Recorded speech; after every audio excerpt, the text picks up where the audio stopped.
diberikan kepada Jenderal TNI Muldoko untuk melanjutkan kepemimpinan TNI.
Jadi sahabat Indonesia, kembali saya hadirkan kepada Anda Jenderal TNI Purnawirawan Dr. Muldoko. Tapi ini bukan di Jakarta, bukan di kantor Binagra KSP, tapi di kampung beliau di Desa Pesing Purwasri. Baru saja kami mengantar beliau berziarah ke makam kedua orang tuanya, dan sekarang di pinggir sawah. Karena beliau habitat asalnya, katanya beliau orang pertanian ya Mas? Ya, pertanian, dan masa kecil saya daerah inilah saya mencari jangkrik dulu. Oh iya. Diadu gitu. Karena orang bilang ini, jangan-jangan ketua HKTI seperti dulu nih, hanya politisi, hanya jenderal. Ternyata kalau Pak Muldoko asli orang pertanian. Ya, saya sangat paham betul pertanian secara teknis ya. Secara teknis, Mas? Iya, karena Memang dulu langsung gitu? Ya, langsung. Dulu waktu habis sholat subuh sama orang tua saya di Gelendeng sini, Tegalan ini. Itu bengkoknya Bapak? Ya, kalau bengkoknya Bapak ada di sana, ini ada tegalan sedikit dulu ya. Iya. Kita nanam jagung segala gitu, nanam kadang-kadang tembakau ya. Jadi panjenengan detail tahu persis tentang nanam jagung dari Iya awal. iyalah, tahu bagaimana nanam tembakau, nanam jagung, nyiramin tembakau, melihat apa itu ancaman belalang, ancaman ulat, ancaman bengek lah gitu. Masalah perhamaan pun mau perhamaan biasa kita ngadepin. Mas, kalau padi dulu masih juga.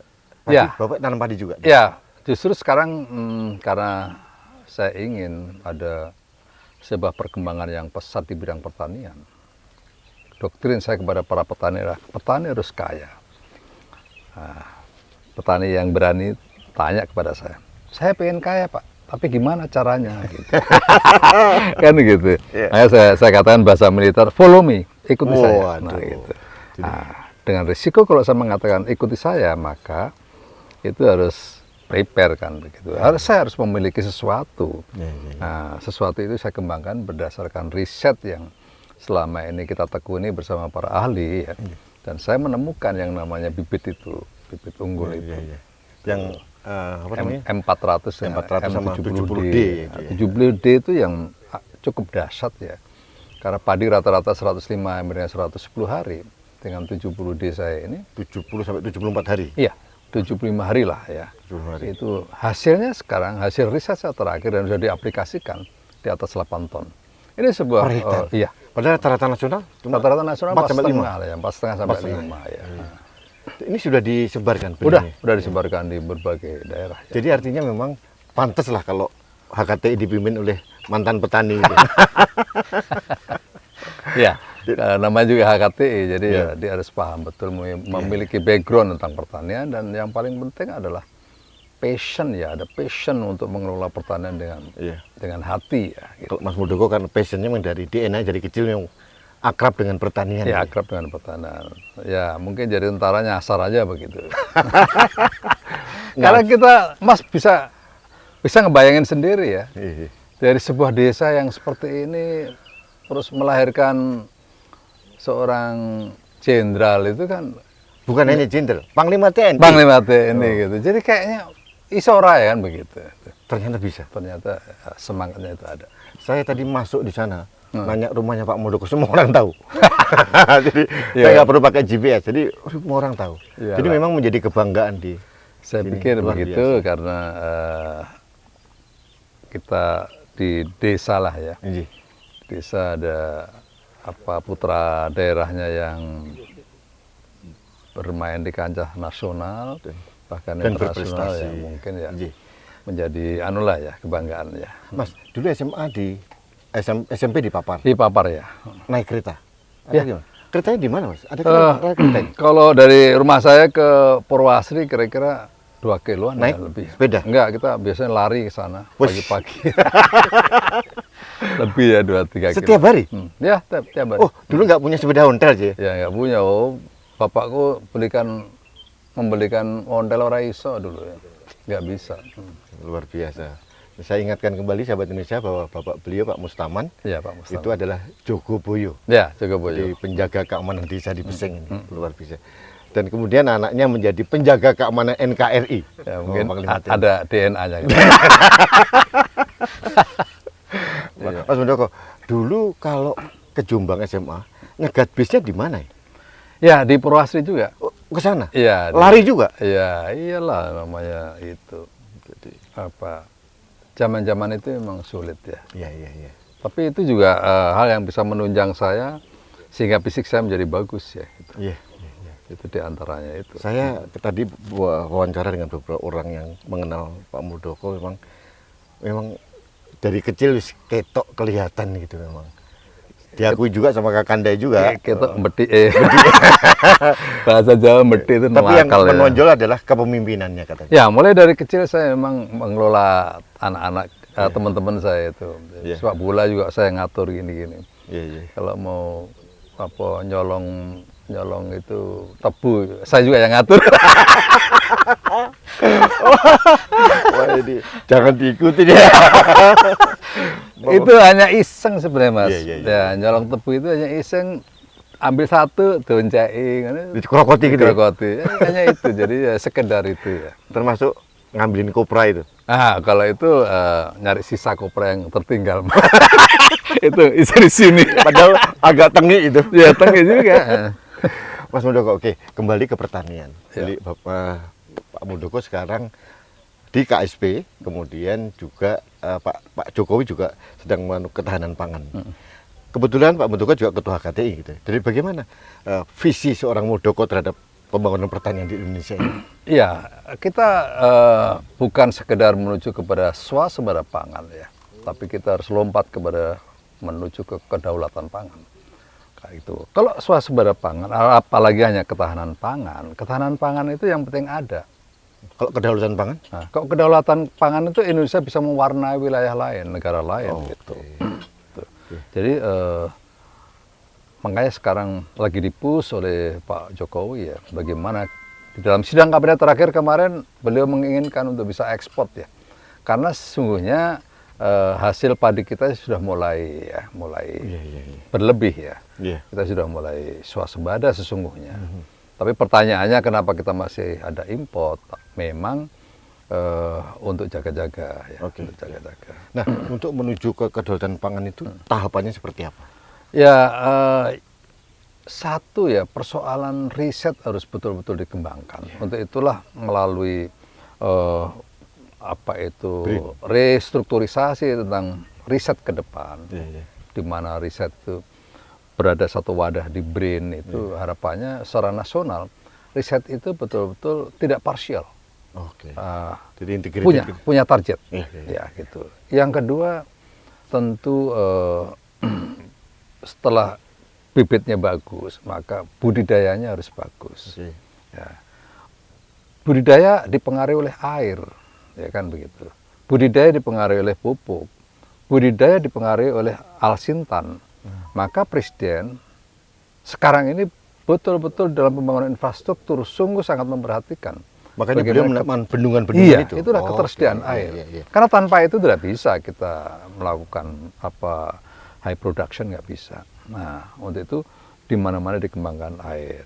Berikut terhadap wilayah-wilayah yang masih idle, itu di-upgrade wilayah itu agar yang tadinya produktivitasnya kurang. Nah, sekarang ini seperti di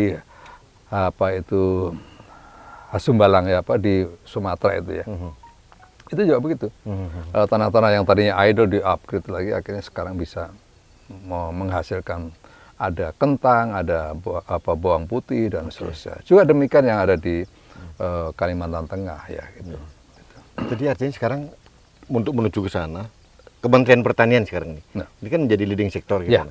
Sudah sesuai dengan program Presiden nggak sih Pak? Sudah, Menteri Pertanian sudah melangkah untuk satu ya, bagaimana memonitor melalui ruang operasi itu ya, bisa memonitor dan bisa berkomunikasi langsung dengan para petani dimanapun berada. Itu sungguh sangat membantu ya, sehingga perkembangan bahkan juga kesulitan yang dihadapi oleh para petani bisa di-capture dengan baik sehingga segera mendapatkan solusi. Gitu. Risetnya kan jauh lebih maju dari pemerintah. Bagaimana ini menjelaskan ke publik bahwa pemerintah karena ketinggalan satu langkah dengan banding swasta? Ya, termasuk Mtani loh ya. Ya, ya sebenarnya itu kita karena concern ya, karena concern tidak melalui sebuah birokrasi yang rumit, tapi dikawal dengan baik. Nah, biasanya kalau di birokrasi kan para periset itu mendapatkan sesuatu, ada sebuah proses panjang ya untuk mewujudkan, mengimplementasikan di pertemuannya itu. Gitu. Artinya Mas Muldoko pernah di Mtani, sekarang di KSP, kan mempunyai akses ke segala akses di pemerintahan. Apakah ringkasnya birokrasi yang riset tadi itu bisa disampaikan ke BRIN supaya melakukan hal yang sama itu? Iya, sangat mungkin. Ya. Termasuk juga Kementerian Pertanian, saya pernah gelendeng beliau Menteri Pertanian. Lihat nih, barang gua nih. Gitu, ya. Beliau sendiri lihat ya. Waktu saya bawa ke Kerawang, M70D itu, beliau sendiri melihat ya, anakan padi itu rata-rata 28 ya, 24, 28. Itu maksimum 32 lah. Tapi beliau hitung sendiri, anakan padi saya itu 54. Gitu. Wow. Ya, berikutnya lagi dia lihat lagi malainya. Malai itu rata-rata 240 paling. Yang punya saya punya itu 380. Gitu. Jadi memang ya malai yang padi-padi biasa rata-rata ya antara 200 ya. Gitu. Ini 360.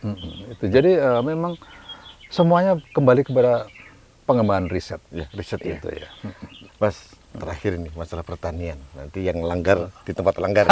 Kita pindah ya, Mas. Oke.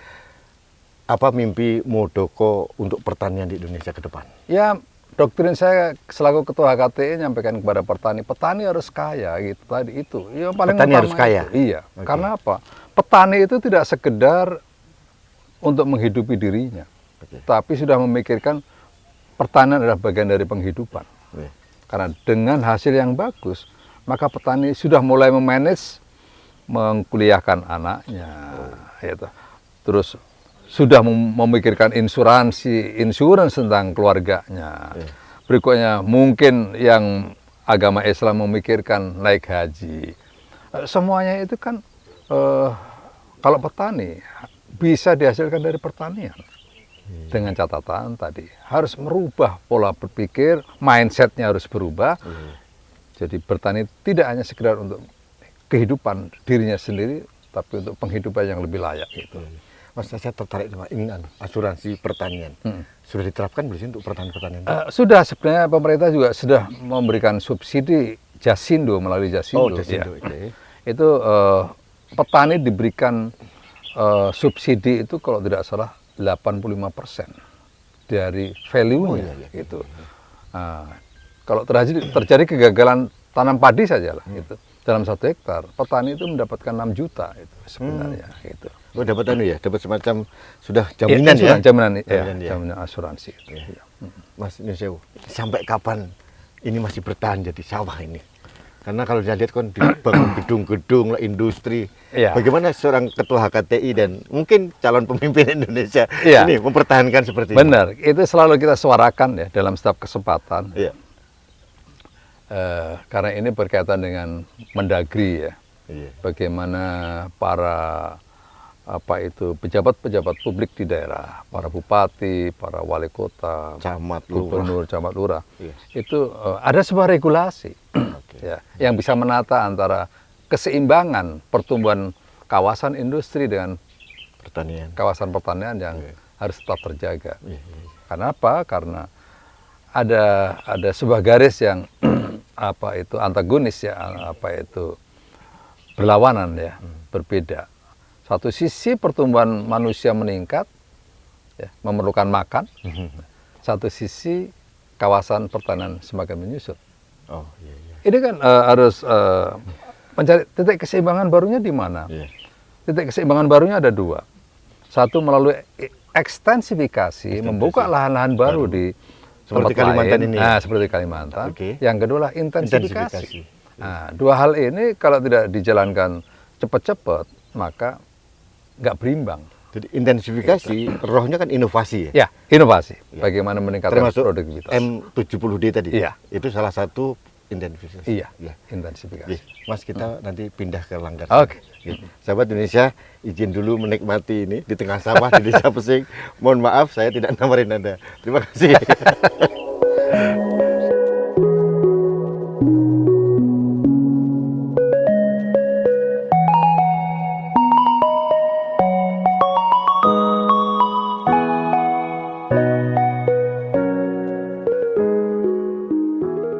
Sahabat Indonesia, saat ini seperti yang saya sampaikan tadi, saya diajak ke Langgar atau Surau Kenangan dari Jenderal TNI Purnawirawan Muldoko.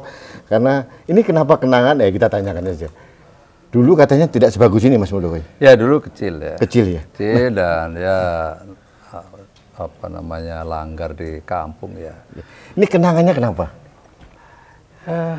Salah satu yang membangun karakter saya di Surau Wah, ini. ini dalam banget ini. Ya, karena apa? Karena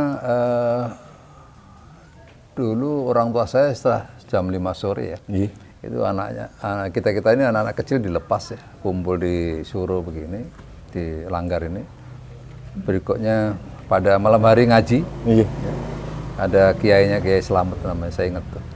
Nah, setelah itu ngaji, terus latihan silat ya. Oh, di sini juga? Ya, Oh, di halaman depan, Iya, ya, iya, iya. halaman depan latihan silat. Berikutnya udah tidur, begitu jam 4 pagi mulai dikebukin lagi, dibangunin pakai Tidur rotan. di sini juga? Iya, tidur di sini. Di lantai. Orang tua nggak keberatan ya? Ya enggak, ya biasa kan mungkin karena kumpul anak-anak kecil ya. Oh, iya. Dan itu orang tua udah sebagian pembinaan itu udah diserahkan kepada guru Si kiai. ngaji atau kiainya itu ya gitu. Nah, pagi-pagi itu bangunkan, ya, ngaji sebentar, sholat subuh. Habis sholat subuh itu yang saya bilang tadi, digelendeng bapak saya ke sawah gitu. Untuk Habis subuhan langsung ke sawah? Iya, pertanian gitu. Ya, itu umur berapa ya, Mas Muldoko? Itu antara selama SD masih kayak. SD ya? Iya, SD. 6 Jadi- tahun sampai SD lah ya. Selama lulus Jadi- SD masih di sini ya. Seorang mantan Panglima TNI lebih banyak nginep di sini dulu. Iya. Ini Sebagian jenderal dari besar. Langgar namanya. Langgar itu surau kecil ya. Ini bukan masjid tapi kecil kan. Surau kecil, ya. Surau kecil. Kalau di Jawa Timur istilahnya Langgar. Gitu. Nah, saya tertarik dengan pembangunan karakter seorang Muldoko berasal salah satunya dari sini. Iya. Seperti apa, Mas? Ya, tadi itu. Disiplin. Ada proses karakter building ya. Mau disadari atau tidak disadari waktu itu oleh guru ngajinya ya. Tapi disitulah bahwa mulai mengeterapkan disiplin ya, taat pada aturan, berikutnya taat waktu tadi, ya. Sehingga itu melekat kepada saya. Dan alhamdulillah Mas, alhamdulillah sampai dengan saat ini, Iya. saya kalau sebelum ke kantor itu sholat duha ya. Iya, itu sampai dengan saat ini saya nggak berhenti ya. Dan itu juga ibu saya juga begitu. Iya, iya. Nah, saya dapat bocoran dari tadi bahwa Mas Muldoko dari kecil sudah memang taat beribadah katanya. Sholat 5 waktu nggak pernah ketinggalan. Ya, insya Allah. Gitu ya? Iya, insya Allah. Dan mohon maaf ini, saya bocoran juga sampaikan. Beliau ini senang tirakat gitu. Tirakat itu apa namanya? Bahasa Ya. Indonesia apa itu ya? Tirakat itu ya. Jadi sholat Seperti puasa. ya, Gitu. sholat dua, ibadah dua, puasa juga Senin Kamis. Ya, Ya. soalnya puasa sama nggak puasa juga dulu sama kondisinya, Mas. Ya. Lebih baik puasa. Lebih baik puasa. Ada sekarang. pahalanya. Dan menarik sekali dulu katanya menjelang masuk akabri puasa dulu berapa Senin Iya, Kamis. iya. Sampai puasa pati geni juga katanya. Ya, itu ada. Apa niatnya itu? Disuruh atau memang keinginan sendiri? Ya, keinginan sendiri, Mas, karena saya punya semangat kuat itu ya. Jadi, ini ya, niatnya itu. Niat kuat ya, niat kuat. Karena niat saya ingin merubah nasib sebenarnya ya. Karena saya melihat masyarakat di sini kehidupannya itu nggak ada yang berubah, Mas. Ini sekarang udah maju, udah Ya sekarang dulu, aduh berat dulu itu. Aspal belum jalan, ada. Aspal belum ada, listrik belum ada, kehidupan petaninya ya berat karena belum banyak mengenal teknologi dan persaingan begitu. Jadi hidup seperti stagnan begitu. Keluarga saya juga seperti itu, hidupnya stagnan. Saya ingin hijrah begitu, melompat kepada kondisi yang lebih bagus ya. Waktu memang saya create niat saya untuk berubah. Nah, Ya, ini itu. biasanya ini kan ada motivasi dari luar. Nah, keinginan hijrah ini dari mana? Dari sendiri. Ya, itu juga ada faktor eksternalnya ya. Ya, faktor internalnya karena semangat saya untuk merubah situasi. Tapi ada faktor eksternal yang mempengaruhi, yang merangsang saya untuk lebih mengakselerasi keinginan itu. Contohnya pada saat saya duduk-duduk, itu dulu di rumah saya di sebelah itu, Jana. ada yang saya ceritakan ada pemuda pakai Vespa ya, Akabri. pakai baju taruna. Taruna akabri. Wah, disitulah saya tersengatnya di situ. Tersengat di situ. Pada saat saya di dapur cerita sama ibu ya, mak waktu itu, mak aku pengen kayak orang itu. Jawabannya ibu saya itu, opo kui sotole gitu. Justru jawaban itulah yang memberikan pacuan kepada saya. Saya akan buktikan kepada ibu saya gitu, bahwa saya bisa gitu. Wah, ini luar biasa. Ini tidak banyak mungkin yang belum tahu bahwa seorang Muldoko sekarang kepala staf KSP itu asalnya dari Langgar sini. Ini belum sebagus ini, Mas. Ya dulu belum ada listrik, Mas, ya pakai lampu teplok begitu. Ini Langgar terdekat dari rumah. Iya, ini ya berapa meter gitu ya. Iya. Luar biasa. Nah, Mas, kalau Mas Muldoko berasal dari Langgar, punya jiwa spiritual yang bagus. Nah, harapan untuk anak-anak muda sekarang ini kan kondisinya berbeda. Iya. Nah, bagaimana untuk mengisi jiwa spiritualitas seperti tadi? Ya, memang tantangan yang dihadapi ke depan yang semakin tidak mudah ya, kompleksitinya luar biasa ya. Tapi satu hal yang tidak boleh bergeser adalah persoalan keyakinan. Oke. Yang pertama keyakinan terhadap agama. Ya. Yang kedua keyakinan terhadap ideologi. Ya. Yang ketiga keyakinan terhadap kepercayaan diri. Jadi itulah Ada tiga ya, keyakinan terhadap agama, kemudian ideologi, Iya. dalam ini Pancasila maksudnya. Iya, pasti. Yang ketiga masalah keyakinan pada diri sendiri. Iya. Ini kuncinya ya, Mas. Iya, karena itulah yang menjadi target dari kalau kita membaca bukunya Ali Khomeini Iya. dalam buku Perang Kebudayaan. Targetnya itu tiga itu. Satu, bagaimana meruntuhkan keyakinan atas sebuah agama yang dia miliki. Itu target. Yang kedua adalah meruntuhkan keyakinan atas kekuatan ideologi yang dia yakini, yang dia miliki. Keyakinan agama sekarang kan terjadi sebuah pergolakan atas bisa dikatakan keyakinan agama. Ya. Ini itu dan seterusnya. Berikutnya sudah mulai lagi bagaimana meruntuhkan keyakinan atas sebuah ideologi. Pertarungan isme-isme yang luar biasa saat ini.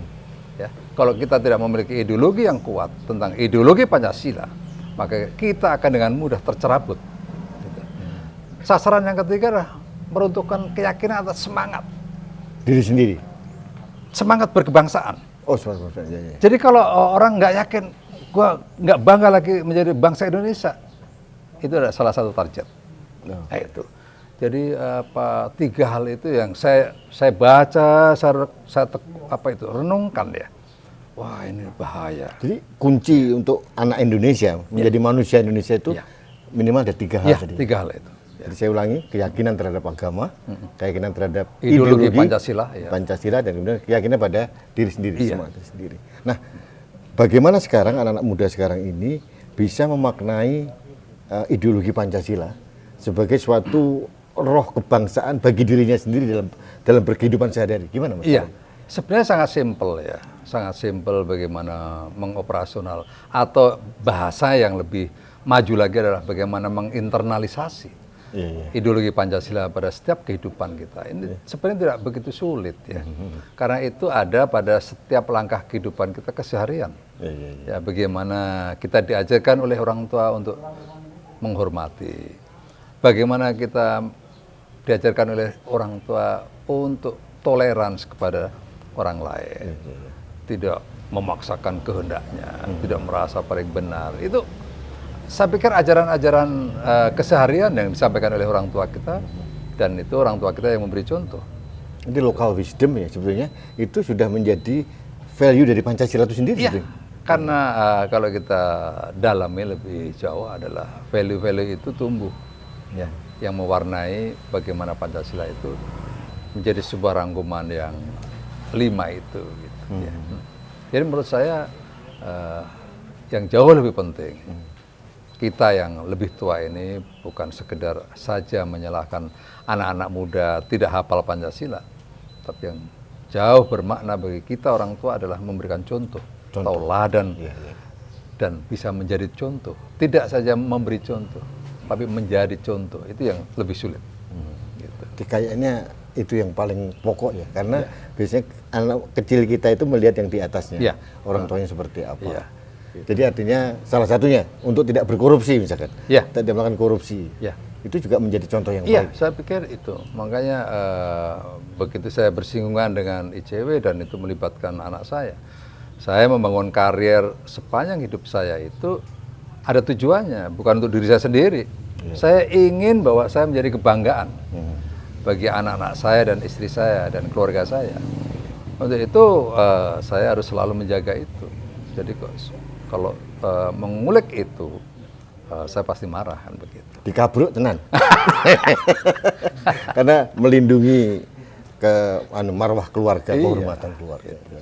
Jadi nama seorang Muldoko bukan hanya untuk orang, tapi juga menjadi kebanggaan anak cucu ya Mas? Iya, saya pikir. Dan itu kan akan menjadi rekam jejak panjang nanti. Iya, karena kekayaan yang bisa kita delivery kepada anak cucunya itu bukan harta Anda, bukan itu. Tetapi bagaimana anak-anak cucu kita itu bisa mengenang apa itu ayahnya, mengenang kakeknya. Dan bangga terhadap beliau. Karena kan kita hidup punya histori. Kita hidup bukan setelah meninggal tertutup semuanya, enggak. Ada sebuah cerita panjang yang mudah-mudahan bisa diwariskan kan. Mas, saya kembali ke Langgar tadi. Ini saya tarik kekinian, sekarang kan tumbuh beberapa kelompok-kelompok intoleran yang sering membuat. Bagaimana sikap seorang Muldoko terhadap menyikapi beberapa kelompok-kelompok seperti itu? Ya, kalau saya dari awal sangat tegas ya, bahwa nggak ada ruang bagi tumbuh berkembangnya radikalisme, terorisme, nggak ada. Bagi saya, itu sebuah pandangan yang final. Nggak ada bagi saya. Untuk itu maka benih-benih menuju ke sana. Sikap-sikap intoleran adalah salah satu benih menuju ke sana. Maka ini harus dihabisin. Nggak boleh. Dihabisinya bukan dengan cara-cara yang kasar, tapi bagaimana cara-cara education, cara-cara penyampaian guru kepada muridnya, orang tua kepada anak-anaknya, tetangga juga seperti itu. Maka kalau kita berbicara tentang ketahanan nasional adalah sebuah agregat. Agregat dari tumbuh berkembangnya ketahanan yang berada di keluarga, berikutnya ada di RT RW, kelurahan, dan secara nasional terbangun atas dasar agregat tadi. Gitu. Mas, banyak kekhawatiran terhadap tumbuhnya tadi kelompok-kelompok intoleran dan radikalisme tadi. Bagaimana kita meyakinkan ke publik ya bahwa NKRI akan aman-aman saja? Karena itu menjadi pertanyaan. Karena pada saat ada dalam tanda kutip pembiaran beberapa kelompok itu, masyarakat seperti kami ini membutuhkan keyakinan Ini mau dikemanakan dan bagaimana negara mengatasi hal ini? Gitu? Ya. Saya selalu mengatakan bahwa sebuah demokrasi harus dikawal oleh konstitusi, oleh sebuah regulasi yang kuat, yang ketat. Karena jangan atas dasar atau menggunakan jubah demokrasi, persoalan-persoalan yang pada akhirnya memunculkan apa itu konflik, ya, memunculkan sesuatu yang menuju kepada instability, dibiarkan, nggak bisa. Kita harus tegas, ya, tegas. Agar apa? Yang kita hidupi ini masyarakat Indonesia jumlahnya 267 juta. Kalau sekelompok kecil itu nyata-nyata memunculkan kondisi yang tidak baik, ya beresin, gitu. Jangan ragu-ragu. Gitu. Nggak boleh ragu-ragu ya? Jangan ragu-ragu. Kita bernegara, kita memikirkan tentang negara, kelangsungan negara di atas segala-galanya. Nggak ada toleransi untuk itu. Ya. Ini menjadi angin segar buat kami karena kita membutuhkan sosok yang kuat. Karena NKRI ini harga mati buat kita semuanya. Ya. Ini rumah kita, jadi harus kita jaga bersama. Jadi pada saat ada gangguan-gangguan, itu memang kita membutuhkan sikap tegas dari negara untuk ya, mengawal tentu ini. kita memikirkan kelanjutan, kelangsungan hidup anak-anak kita. Ya. Jangan kita sekarang damai, tetapi kita teledor, pada akhirnya negara ini terbawa kepada arah yang kita nengok sedikit bagaimana kondisi Suriah, bagaimana kondisi Libya, bagaimana Irak, dan seterusnya. Kenapa? Karena negara itu mencoba dari negara yang sentralistik geser ke negara demokratis, tetapi tidak terkawal dengan baik. Ini yang terjadi sekarang. Akhirnya begitu jatuh, itu ada teorinya Jan Bremen tentang G-curve itu. Kurva G.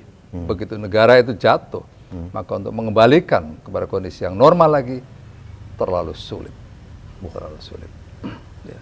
Itu harganya juga mahal gitu ya. Sangat mahal. Ya. Mas, ini yang paling kekinian ini Mas. Taliban berkuasa di Afghanistan. Ya. Nah, seberapa jauh Mas Muldoko mempunyai kekhawatiran bahwa itu akan menjadi inspirasi bagi sel-sel tidur yang ada sekarang di kita untuk bisa bangkit kembali di Indonesia, Mas? Ya, sebenarnya kewaspadaan itu terbangun bukan karena Afghanistan saat ini dipimpin oleh Taliban. Iya. Ya, kewaspadaan itu terbangun sudah sejak awal. Kita mewaspadai bahwa jaringan-jaringan ini kalau dibiarkan akan tumbuh subur. Jangan karena kewaspadaan kita yang tidak tinggi atau ketidaktegasan kita, maka Taliban itu mengakselerasi. Menjadi inspirasi. Bukan hanya inspirasi, itu bisa mengakselerasi. Waduh, bahaya. Begitu. Jadi kita semuanya waspada. Ya. Kalau Mas Muldoko melihat ada gejala ke sana nggak sekarang ini? Sepanjang kita memiliki sikap yang tegas, ya, atas berkembangnya yang ada sekarang di Indonesia, maka kita bisa menjamin itu tidak banyak mempengaruhi. Tapi sekali lagi, kalau kita abai, masyarakat menganggap hal yang biasa, ya, maka di sudah ada RT RW, itulah tujuannya agar semuanya ikut memantau. Kalau istilah teritorial itu temu cepat, lapor cepat. Begitu menemukan sesuatu, Temu cepat, lapor cepat. lapor cepat. Nah, itu. Maka Respon cepat juga. iya. Oh, jadi Iya, ditambah temu cepat, lapor cepat, akan direspon cepat oleh aparat kan begitu ya. Mas, saya mau ngomong masalah demokrasi ini. Demokrasi. Nah, kalau kita titik Demokrasi. baliknya reformasi tahun 98. Ya. Demokrasi berkembang. Tapi jujur saya melihat ini agak liar gitu ya. Nah, bagaimana seorang Muldoko melihat demokrasi yang ideal untuk Indonesia itu seperti apa? Ya, demokrasi Indonesia ada yang mengatakan bahwa ini super kebebasan yang super berlebihan. Kebablasan. Iya, super kebablasan. Bukannya kebablasan, super kebablasan. Ada juga sebagian kecil yang menginginkan demokrasi ini masih lagi bertumbuh lagi. Iya. Kalau saya melihat itu ada rumusannya, ya. Bagaimana menjaga antara demokrasi dan stabilitas. Itu rumusnya itu. Seperti apa rumusnya, Pak? Jadi pada sumbu demokrasi dan stabilitas, ini sumbu tegak dan Oke. kita melihat demokrasi. Demokrasi ini mau dibawa kemana? Dilonggarkan sampai selonggar-longgarnya, maka stabilitasnya terganggu. Pasti ya? Pasti, itu udah rumus. Udah ya. Begitu kita takut demokrasi berkembang, kita terlalu concern pada munculnya stabilitas, demokrasinya terganggu. Nah, Maka yang kita cari adalah bagaimana equilibriumnya itu. keseimbangan. Keseimbangan itu. Ya. Orang hidup dengan nyaman, ya. Orang bisa melakukan demokrasi dengan baik, tetapi tidak mengganggu orang lain. Ya. Orang pemerintah menegakkan konstitusi dan perundang-undangan, semua harus memahami bahwa sebagai warga negara punya hak dan kewajiban. Bukan hanya hak, tetapi di situ melekat kewajiban. Jangan salah. Maka saya selalu mengilustrasikan, Mas, mari kita lihat itu payung Liberty yang ada di Amerika. Iya. Ya. Itu dia bawa api, kebebasan setinggi-tingginya. Tapi dia peluk konstitusi di dada kirinya, di dekat hatinya. Itu maknanya. Maknanya adalah demokrasi harus dibarengi dengan konstitusi. Itu rumus. Dan di hati ya? Iya, di hati itu. Iya, di hati. Jadi, artinya bukan demokrasi yang liar gitu Ya. ya. Harus ada semacam koridor. Koridor ya, exactly. Ya. Jadi di atas itu semua kan tetap harus ada etika dan fatsun gitu ya. Oh iya, Itu harus penting ya, dikembangkan. sangat Ya. penting. Jadi artinya kalau seorang Muldoko melaporkan ICW itu bukan memberantas demokrasi, tapi Enggak lah. bagian dari hak untuk meluruskan kebenaran. Ya, kalau saya ditanya apakah Pak Muldoko ingin memenjarakan mereka, enggak. Saya nggak ada keinginan untuk memenjarakan seseorang. Tapi saya juga ingin bahwa semua belajar dari situasi ini. Itu yang jauh lebih penting. Karena ada suara-suara semua seolah-olah ini memberangus kebebasan berpendapat. Enggak. Tapi ini meluruskan kebenaran. Iya, ini meluruskan ya, meluruskan. Ini yang benar sih, yang siapa sih? Kalau Muldoko yang salah, ayo kita tuntut dihukum. Oh, saya siap itu. Ya. Kalau kamu yang salah, saya juga tidak ingin sih sebenarnya menuntut kamu ke meja Penjara. hijau. Iya. Tapi maaf, minta maaf dong. Cabut pernyataan itu. Simple, kan Tapi begitu. beras sudah. Nah, ya tapi persoalan Itu ivermectin sebenarnya belum. tidak bisa itu diabaikan. Iya. Karena saya punya misi kemanusiaan, tapi justru dinilai seperti itu ya nggak bagus dong. Ya, nggak bagus ya. Ya, gitu. Saya setuju. Yang fair aja. Iya. Oke, kembali ke perspektif demokrasi tadi itu, Mas. Harus ada keseimbangan antara stabilitas dan pengembangan demokrasi. Iya. Nah, di sisi ini Pancasila di mana nih? Saya pikir menjadi kiblat. Oke. Ya. Iya. Kalau melihat garis resultantanya, dia berada di situ. Oke. Dia menjadi penengah di antara itu. Ya. Nah, dan dia menjadi directionnya, Panduan. panduan. Iya. Way of life-nya ada di situ. Ya. Terakhir nih, pertanyaan dilanggar nih. Karena Ya. besok saya akan wawancara beliau di tempat perenungannya pada saat beliau diturunkan dari bis karena nggak punya uang di masjid, besok di masjid Muldoko ya. Nah, Mas, kembali ke sini.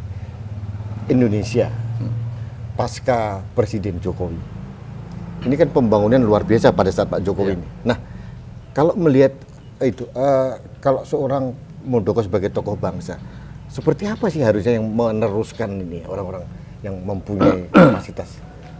Ya, pemahaman secara bulat atas visi dan misi yang dimiliki oleh Pak Jokowi. Beliau selalu mengimpikan ya Indonesia maju. Itu. Ada 5 hal ya yang diimpikan oleh Presiden tentang Indonesia maju. Indonesia yang tidak satupun masyarakatnya ada yang tertinggal dalam mencapai cita-cita. Satu tidak boleh tertinggal, nggak boleh. Nggak boleh tertinggal. Oke. Untuk itu pendidikan dibenahi dengan baik ya. Berbagai kesulitan dibenahi dengan baik. Berikutnya Indonesia yang demokrasi, di mana setiap warganya bisa menikmati hasil dari sebuah demokrasi itu. Tentu apa? Kesejahteraan. Karena demokrasi adalah sebuah instrumen. Iya. Berikutnya Indonesia negara hukum, di mana setiap warganya diperlakukan sama di depan hukum. Nggak ada lagi kita mengenal tumpul ke atas, tajam ke bawah. Gitu. Berikutnya, Indonesia yang mampu bersaing di tataran global. Indonesia memiliki kompetitiveness yang tinggi dalam situasi global seperti ini. Kalau enggak kita ketinggalan. Gitu. Berikutnya yang kelima, Indonesia yang mampu bertahan dalam menghadapi situasi global yang unstabil itu. Kita bisa terjaga di suatu Jadi situ. dinamika itu bisa kita ikutin terus ya Mas? Iya, kita ikuti terus. Kita memang tidak ketinggalan, tapi kita juga tidak dimakan oleh globalisasi. Program kerja Pak Jokowi ini agak terganggu dengan pandemi. Ya. Mau tidak mau Mas, ini kan suatu keniscayaan yang harus kita hadapi. Nah, pada saat nanti 3 tahun kemudian beliau lengser gitu ya, bisa nggak semua program ini bisa diselesaikan begitu ya? Ya, saya pikir ada 5 arahan beliau ya. Ada 5 hal yang menjadi arahan. Ya, dan ini menurut saya sampai sekian tahun ke depan masih sangat update ya. Satu ya, pada tahapan pertama pembangunan infrastruktur, tahapan yang sekarang ini adalah pembangunan sumber daya manusia. SDM ya? Iya, SDM. Pembangunan sumber daya manusia tidak pernah berakhir ya. Berikutnya melanjutkan pembangunan infrastruktur. Iya, harus tetap dilanjutkan. Karena apa? Karena kenyataannya masih banyak wilayah-wilayah yang terisolasi, yang perlu ada pembukaan interkonektivitasnya ya. Gitu. Berikutnya penyederhanaan regulasi. Saya pikir ini harus terus dibenahi. Luar biasa. Karena pada basically yang diinginkan oleh semua pihak, jangan bikin sulit lah. Iya. Kenapa bikin sulit? Kalau bisa disederhanakan, kenapa tidak disederhanakan? Gitu. Ini untuk melawan, kalau bisa disulit kenapa dipermudah? Nah, itu itu jangan lagi ada istilah itu. Kalau dipersulit kenapa dipermudah? Jangan lagi ada istilah itu. Berikutnya reformasi birokrasi, ya. Menyederhanakan pelayanan. Ya. Dengan konsep DILAN adalah digital dan melayani. Itu sebuah konsep visioner. Ya. Dan sekarang sudah negara bekerja ke arah sana. Ini juga terus nggak boleh berhenti. Ya. Nggak boleh stagnan kita itu. Harus semakin baik pelayanan kita kepada publik, ya. Kita juga tidak boleh ketinggalan tentang digitalisasi ini. Gitu. Mutlak. Nah, iya mutlak. Yang kelima adalah transformasi ekonomi. Ya. Itu saya pikir yang urgent, yang harus dilakukan. Nah, mau tidak mau. Apakah ini terkait dengan rencana MPR membuat PPHM itu ya? Pokok-pokok haluan negara supaya ada kesinambungan pembangunan atau gimana Mas? Ya, saya pikir salah satu pemikirannya ke sana ya, agar punya koridor yang jelas ya, bahwa apa yang hendak kita tuju, goalnya itu apa. Pada tahun 2000 saya melakukan kuliah kerja nyata ke China ya. Kita sudah diperkenalkan dengan buku birunya bahwa China mencanangkan 50 tahun ke depan itu menjadi negara maju. Pada saat itu tahun 2000 dan sekarang 2021 perkembangan China udah luar biasa. Berarti baru 21 tahun ya waktu saya ke sana itu. Ini luar biasa. Mas, ini terakhir ini karena Mas Muldoko adalah sebagai kepala KSP gitu ya. Ada indikasi dari salah satu anggota DPR dari Partai Demokrat kalau nggak salah mengatakan pemerintahan Pak Jokowi ini tidak punya roadmap. Benar nggak sih? Oh, salah itu. Enggak. Begini ya. Iya. Kita itu punya RPJM, RPJP ya, RPJM. Iya. Berikutnya ada rencana kerja tahunan, ada RKT. Iya. Itu roadmap. Ini undang-undang ini. RPJP itu undang-undang. Ya, undang-undang nomor 17 ya. Kalau tidak salah ya. Ini undang-undang ini. Berikutnya ya, pada saat beliau campaign, beliau ada janji. Oke. Janji kepada masyarakat di beberapa daerah. Nanti akan kita bangun ini dan seterusnya. Berikutnya di satu sisi Presiden juga punya nawacita. Yes. Nawacita pertama dan kedua. Yang kita lakukan ya bersama dengan Bappenas bagaimana mengharmonisasi ya antara RPJMN tadi dengan apa itu janji presiden dan juga nawacita. Kita hitung ya, pada saat beliau campaign kemarin, kita hitung ada 198 janji yang disampaikan oleh 198 janji. Yang disampaikan oleh presiden. Yang sudah ditunaikan? Ya, setelah itu kita lihat, kita proyeksikan dengan proyek-proyek nasional strategis. Mana yang masuk dalam kategori proyek nasional strategis yang dikawal oleh KSP ya. Nah, itu ada 38. 38 proyek nasional strategis itulah yang kita kawal. Nah, itu. Jadi semua ada sebuah dokumen strategis untuk membangun negara ini, bukan ngawur-ngawuran begitu. Ya, ini bahaya ini karena ini ada seorang dokter baru mengatakan kita nggak punya roadmap, sudah dijelaskan oleh Pak Muldoko tadi. Katanya nggak punya roadmap, Mas. Bahaya. Saya bikin, ngelola UMKM aja punya roadmap, masuk apalagi negara. Gitu, gimana? Baik, Mas Muldoko, terima kasih. Nanti besok saya masih pengen wawancara juga di tempat perenungan itu. Itu penting karena ini suatu transformasi. Baik, sahabat Indonesia, ini pembicaraan dilanggar. Kita masih ada beberapa sesi wawancara dengan Pak Muldoko di masjid, kemudian di tempat-tempat lain. Ada yang menarik di sini, tadi beliau bertemu dengan sahabat waktu kecil gitu. Jadi memang ini kehidupan luar biasa, dan seorang Muldoko mampu membuat langkah hijrah dan berhasil dari zero to hero. Jadi nothing menjadi something. Ini contoh yang paling baik, mudah-mudahan menjadi inspirasi buat Indonesia. Kita ketemu lagi di masjid.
Lanjutkan rubrik penjaga NKRI.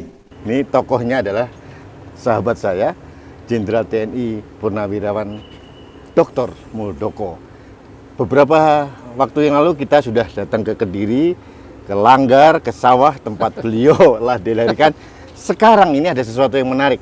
Di Batu ini adalah tempat perenungan, katanya gitu. Ini adalah Masjid Dr. Haji Muldoko. Mas Muldoko, ini ceritanya gimana ini tempat perenungan ini? Ya, jadi waktu saya dulu SMA ya, saya tinggal di Purwasri. Inilah jalan pelintasan dari Purwasri ke Jombang. Iya, ke Jombang. Dan disinilah tempat kondektur bus itu narik tiket itu. Nah, di situ seringkali saya tidak modal begitu, jadi ya sering diturunkan di sini. Biasanya lolos? Ya kadang-kadang lolos, gitu. Tapi banyak ketangkapnya juga begitu. Intinya apa, bahwa sepanjang jalan inilah menurut saya katakan ini jalan perenungan, karena saat betapa membuat imaji yang satu sisi saya ingin punya cita-cita yang besar, tapi pada sisi yang lain kondisinya tidak memungkinkan. Nah, itulah bagaimana kita merenung. Iya, Mas. Tadi saya mendengar pidato Pak Muldoko waktu di SMA. Jadi menjadi kelompok elit, gitu. Kelompok ekonomi sulit. Ekonomi gitu. sulit. Nah, itu waktu itu memang benar terjadi begitu ya? Iya. Jadi dari murid kelas 2 gitu ya? Iya, ini kan biasa lah, di kelas kan ada kelompok-kelompok yang elit beneran sama elit yang imitasi. Iya, iya. Kalau elit imitasi itu ekonomi sulit kan. Tapi memang ada kelompok yang Iya, iya. elit gitu ya. Nah, saya ada kelompok orang yang elitnya imitasi, Iya. betul-betul. Sehingga itu mempengaruhi psikologi saya Iya, di iya. kelas itu. Satu sisi saya anak imigran ya, karena dari Dari Pesing. Pada sisi yang lain memang kelompok orang Iya. sulit Iya. mengikuti irama mereka. Iya. Tetapi itu sebuah challenging bagi saya. Iya. Mas, ini kan contemplation route nih, jalan perenungan nih. Nah. Akhirnya, kenapa akhirnya kok mendirikan masjid yang luar biasa megah ini? Ya, sebenarnya salah satu bentuk pengabdian saya berikan kepada orang tua saya ya. Ini diabdikan untuk Iya, kedua orang tua. saya abdikan kepada orang tua saya. Ya. Karena apa? Kenapa harus di sini? Karena saya orang Kediri, tapi saya SMA-nya di Jombang. Dan ini tengah-tengah. Ini adalah tengah-tengah persis. Ini masih sudah masuk Jombang ini? Udah. Masuk Jombang ini. Jadi ini adalah persembahan buat kedua orang tua. Iya. Orang tua. Dan masjidnya luar biasa megah. Inspirasinya dari mana nih? Masjid besar ini? Inspirasi yang pertama waktu saya ke Turki. Ke Turki. Waktu saya ke Turki, saya melihat Masjid Biru, melihat bangunan-bangunan yang lain tinggi semua ya. Berikutnya yang kedua saya melihat tapi dari luar pada saat saya jalan di Kebon Sirih, Iya. ada masjidnya BUMN Oh iya. Ya. Iya. Belakang itu ya. sama ini. Oh, iya. Nah, saya hanya feeling dari mobil, wah ini bagus. Iya. Akhirnya Tapi saya, ini lebih besar. ya lebih besar lebih kayaknya. besar, iya. Nah, terus saya perintahkan anak buah saya, kolonel Nengah, Oke. orang Hindu nih. Oh. Ini Iya. Pinpronya. Iya, yang bangun orang Hindu ini. Ini Pinpronya orang Hindu. Iya. Nah, dia orang seni, saya perintahkan, coba cek sana, gambar. Minta gambarnya, saya tanya persis sama. Nah, muncullah ini. Iya. Bagaimana menggabungkan antara... Ini biaya pribadi. Ya, Luar biasa. Dan sekarang diserahkan sepenuhnya ke Pemda. ke Pemda. Iya. Ini diabdikan karena Mas Gundo agamanya Islam yang kuat, taat. Ini persembahan juga untuk umat Islam juga Iya, ya. iya. Dan kalau nggak salah ini, saya tadi bicara dengan orang sekitar, membawa kemakmuran bagi lingkungan. Iya, karena banyak yang... Singgah jadi itu. Jadi ada Islamic Center juga di sini. Ya, Islam itu. Karena ada sekolahnya, ya. Iya. Berikutnya ada gedung pertemuannya itu cukup gede ya. Iya. Ada anak yatim piatu. Tapi katanya anak yatim itu belum diserahkan, Mas Muldoko mau menghandle langsung Ya, katanya. itu nggak boleh, saya nggak boleh diganggu. Langsung. Nah, dibantu pun saya nggak mau. Jadi handle langsung, Nah, bro. itu kita handle Ada 15 orang. sama istri saya yang khusus ngurusi itu. Biasanya yang istri saya yang lebih Intens. atensi ya, Oh, iya. belikan tas, sepatu, Katanya ada yang pakaian. jadi tentara satu. Ya, ada. Luar Jadi memang niat saya menjadikan mereka sampai jadi. Saya tantang mereka, kamu mau S3 tak biayai. Nah, sekarang ada yang S1 kok nggak salah 2 orang. Iya. Jadi ini memang hands on Ya, handle langsung sendiri. nggak boleh di... Sama bapak sama ibu untuk handle. Terus sudah berapa orang, Pak? Sedikit sih mas, saya 13 orang. 13 orang ya. Ya, tapi- kan sudah ada yang lulus jadi tentara. Udah ada yang jadi Iya, iya. tentara. Ini lagi berdaftar lagi. Luar biasa. Iya. Ini inspirasi buat Indonesia. Seorang Muldoko mempunyai pengabdian kepada agamanya, kepada orang tuanya, dan sekarang merawat anak yatim. Ini luar biasa. Mas, Alhamdulillah. ini pesan untuk Indonesia. Karena banyak orang menginginkan ada, ini rubriknya kan penjaga NKRI. Nah, apa yang ingin Mas sampaikan? Ya. Saya masih tetap berbicara tentang ukhuwah. Bagaimana Islam dibangun atas dasar ukhuwah, atas dasar persatuan dan kesatuan. Jadi menurut saya masjid akan begitu banyak berguna, bermanfaat. Pesantren juga demikian apabila pendekatannya ukhuwah.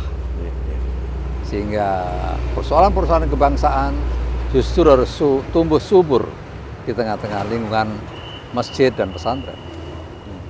Agar kita bisa membatasi. Jangan sampai radikalisme, ya terorisme itu dengan leluasa masuk ke area kita, kan begitu. Nah, Sekarang bagaimana Mas Muldoko sebagai orang Muslim dan mempunyai akses sekarang menjadi si pemerintahan gitu. Bagaimana seharusnya menurut Mas Muldoko hubungan antara Islam dengan agama-agama yang lain? Ya, saya pikir pendekatannya pendekatan kemanusiaan. Ya. Sepanjang kita mengedepankan kemanusiaan, maka sesungguhnya itulah nilai yang tertinggi. Jadi cara pandangnya, pendekatannya seperti itu, sehingga di hadapan Tuhan kita adalah semua makhluk yang harus saling menghormati. Karena Tuhan menciptakan makhluknya untuk saling menghormati, untuk saling bekerja sama. Nah, kira-kira seperti itulah. Jadi Simple, jangan dibuat ribet. Jangan dibuat ribet. Jadi semua orang di Indonesia ini apapun agamanya itu makhluk Tuhan yang harus disayangi begitu. Iya. Jadi posisi kita harus seperti itu. harus begitu ya. Jadi ini sebetulnya banyak orang bertanya, ini dia pertanyaan tentang sikap seorang Muldoko terhadap kehidupan bertoleransi di Indonesia. Ini tadi makanya saya tanyakan. Jadi sikap seorang Muldoko harus jelas. Ya, bahwa justru itu saya sering mengatakan, jangan lagi kita berbicara minoritas mayoritas. ada lagi gitu ya. Nggak ada lagi, karena kita adalah sebuah bangsa yang sudah lahir. Dan tidak ada lagi istilah pribumi non pribumi. Nah, Tidak ada nggak lagi. perlu lagi lah itu. Semuanya adalah anak Indonesia. Yes. Saya Mas, pikir, atur suwun terakhir Ya. apa pesan untuk Indonesia? pesan untuk Indonesia. Kita jangan terjebak dalam sebuah pertikaian yang merugikan dan tidak berarti. Ada sebuah tujuan besar untuk membangun Indonesia maju. Maka syaratnya gotong royong. Kita bekerja sama, bergotong royong antar sesama, antar agama, antar etnis, dan jangan lagi memisahkan itu. Sinergi, kolaborasi dengan harmoni. Sinergi dan kolaborasi besar. Matur suwun, terima Ya, kasih. makasih. Baik sahabat Indonesia, demikian perbincangan panjang saya dengan Jenderal TNI Purnawirawan Haji Dr. Muldoko. Beliau banyak memberikan inspirasi. Sebetulnya ada satu episode lagi, Untold Story Jilid 2. yang belum digali, jadi nanti dalam karena kepanjangan nanti. Ini cerita SMA-nya luar biasa. Beliau ini ternyata adalah mantan lulusan tukang parkir juga. Luar biasa. Tapi nanti kami akan ceritakan kembali kepada Anda. Ini adalah inspirasi untuk Indonesia. Dr. Muldoko, Jenderal TNI Purnawirawan, mantan Panglima TNI dan sekarang menjadi Kepala Staf Kepresidenan, adalah salah satu penjaga NKRI. Terima kasih, Dok. Matur suwun, Mas. Ye. Makasih. Sampai ketemu lagi. Makasih.